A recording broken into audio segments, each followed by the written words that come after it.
දැන් අපි ඇවිල්ලා ඉන්නේ හරිහර ෆෝර්ට් එකට පස්සේ කිව්වා වගේ. දැන් අපි යන්න ඕනේ මෙන්න මේ පාර ගිහිල්ලා මෙතනින් ඔහොම ගිහිල්ලා මෙන්න මෙහෙන් ඇවිල්ලා ඔයාලට පේනවනේ මෙන්න මෙතනින් මේ පොඩි පඩි පෙලක් වගේ දිගේ අන්න ඕක දිගේ උඩට යන්න තියෙන්නේ. එතෙන්ට ගිහිල්ලා මෙතනින් මේ හරිය කොහෙන් හරිය තමයි යන්න තියෙන්නේ. ඒ ටික හරියට දන්නේ නැහැ. මෙන්න මෙතන තමයි අර හරිම ෆේමස් තැන තියෙන්නේ. අපි එන දැන් ගමන. හරි ඔන්න දැන් අපි යන ගමන් ඉන්නේ. තාමාන ලොකුවට අවුවක් නැහැ. දැන් වෙලා 9:00මාරයි. අපි චුට්ටක් පරක් වුණා ඉතින් එකක් පාර හොයාගෙන ආවා අනිත් ටික මේ මට පොඩ්ඩක් ලස්සන තැන් වල නවත්ත ගන්නත් උනා ෂොට් එකක් ගන්න. බයිසිකල් එනවා නම් ඒකවල නම් බයිසිකල් අතෙන්නම දාලා දෙනවා. මං හිතන්නේ වටෙන් එන්න පුළුවන් ඇති. දැන් අපි යන ගමන් ඉන්නේ.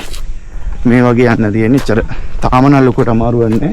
මං දන්න තරමින් කිලෝමීටර් 2ක් විතර යන්න ඕනේ. මේ වෙනකොට මෙතන පේනවා. යන් ගිහිල්ලා බලමු.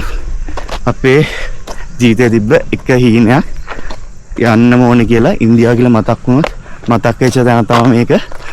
අද වෙදර් එකත් ඇත්තටම හොඳයි. ලොකු අවුවක් නැහැ. හැබැයි මං හිතනවා හවස් එදිරියක් වහී කියලා. බලමු. ගිහිල්ලා බලමු. එහෙනම් අපි යනවා හරිහර ෆෝර්ට්.